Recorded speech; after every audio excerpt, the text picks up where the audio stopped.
El Evangelio de Jesucristo es una revelación que viene después, obviamente, del sacrificio de Jesucristo y viene a todos sus discípulos por medio del Espíritu Santo con gran fuerza. Es el entendimiento de que Dios estableció un nuevo pacto con Israel y con la humanidad, ya que fue el plan para salvarlos a todos.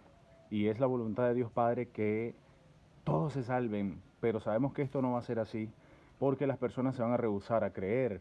Gente atea, gente agnóstica y gente religiosa que no quiera creer de verdad qué fue lo que hizo Jesús, qué fue lo que consumó y cuál es la única demanda de Dios Padre para que adquiramos esa vida eterna permanente, que ya nos da paz en esta vida, donde sabemos que vamos al cielo, sí o sí nuestra alma, para esperar, ¿verdad? Si es que no nos alcanza el arrebatamiento, la resurrección de nuestro cuerpo glorificado a como el de Jesucristo, dice la palabra.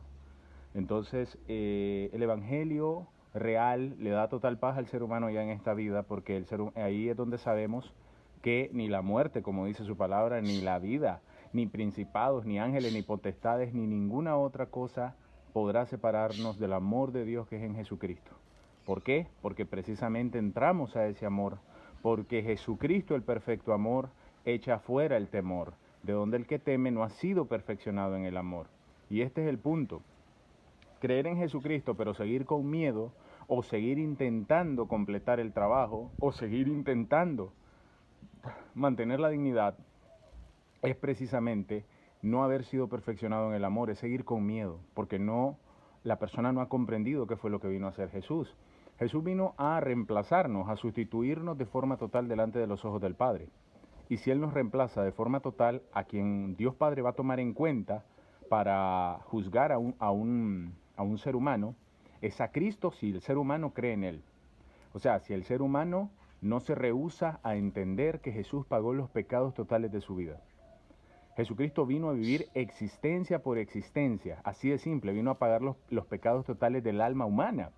Por eso el ser humano solo se le dice, Efesios 2:8, ustedes, a los hijos se les dice esto, pero es por medio precisamente de esto, de la fe. Por la gracia de Dios Padre habéis sido salvados, o sea, ya pasó, por medio de la fe en Jesucristo. Y esto no tiene que ver con ustedes, pues fue Dios quien lo hizo, es don de Dios. Ustedes no tienen el don para salvarse a ustedes mismos. Entonces, la única demanda que Dios Padre le hace al ser humano en el nuevo pacto es que crea que Jesucristo ya lo salvó. ¡Pom, pom! En la salvación no hay demanda de pórtate bien, cuidado te portas mal. No, no es así. El religioso cree que es así. El religioso cree que es así porque él combina las buenas obras que el Espíritu Santo nos va a empujar a hacer ya cuando somos salvos. El problema es que en su corazón él combina esas buenas obras y piensa que esas buenas obras se vinculan en el mantenimiento de la salvación, porque piensa que la puede llegar a perder. Y toda persona que piensa que puede llegar a perder la salvación no ha sido salvado por Jesucristo. ¿Por qué? Porque todavía tiene miedo y piensa que él tiene que ver en su salvación. Piensa que es trabajando Jesús y él, y no entiende que la salvación fue Jesús.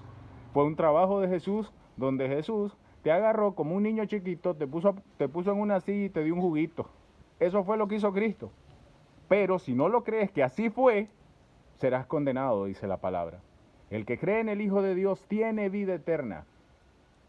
Pero el que se rehúsa a creer que Jesús fue el que lo hizo, involucrándose él, cuidándose disque él del pecado, porque si no lo puede perder, cuidándose en ese aspecto, no estoy hablando a favor del pecado ni de pecar, como cree la gente, como creen algunos que me vienen a escribir, sino que te estoy hablando de la salvación.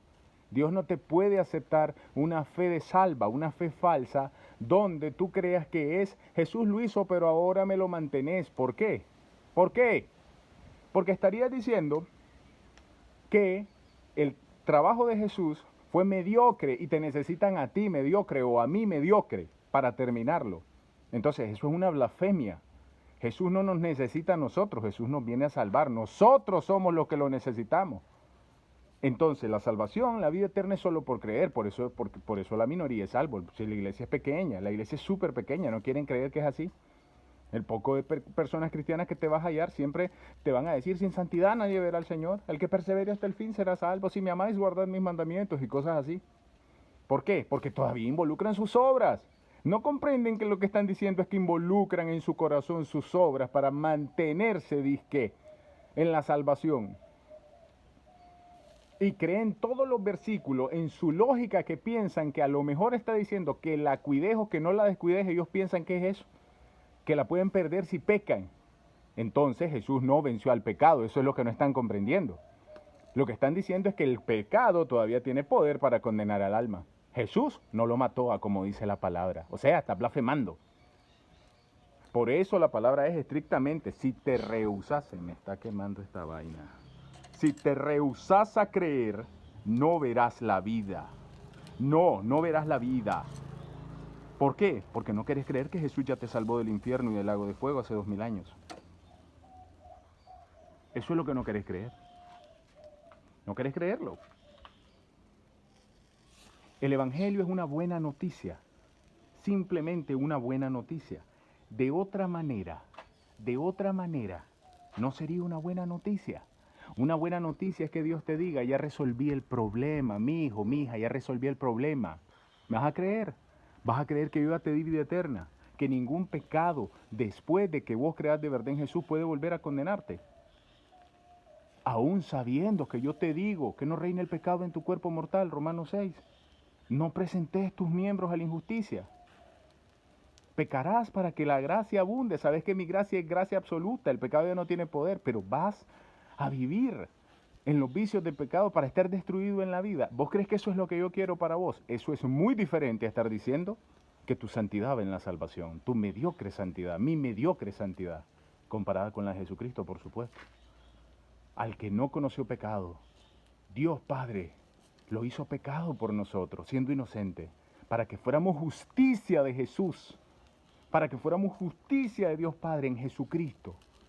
Entonces lo que puede Dios Padre, lo único que puede ver en vos es a Jesús. Si te ve a ti, te fregaste, porque en ti va a haber pecado, en mí va a haber pecado. Si yo no creo de verdad en Jesucristo, entonces todos morir. La gente que cree así y muera así, se perdió porque nunca pudo ser reemplazado, sustituido por Jesucristo, porque fueron incrédulos. El Evangelio es la buena noticia de Dios que el problema se resolvió.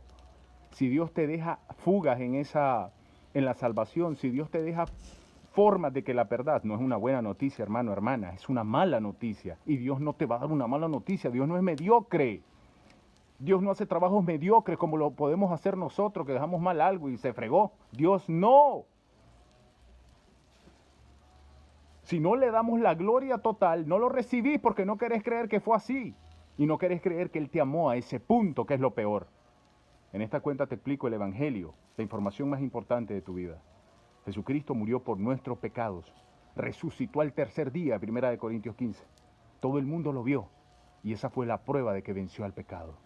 Si crees que tu deuda no existe más, entras en el pacto y ya no te rehusás ni pones peros. La vida en la tierra, ahí está como Dios te dice que vivas la vida en la tierra, por tu bien, ahí está en la palabra.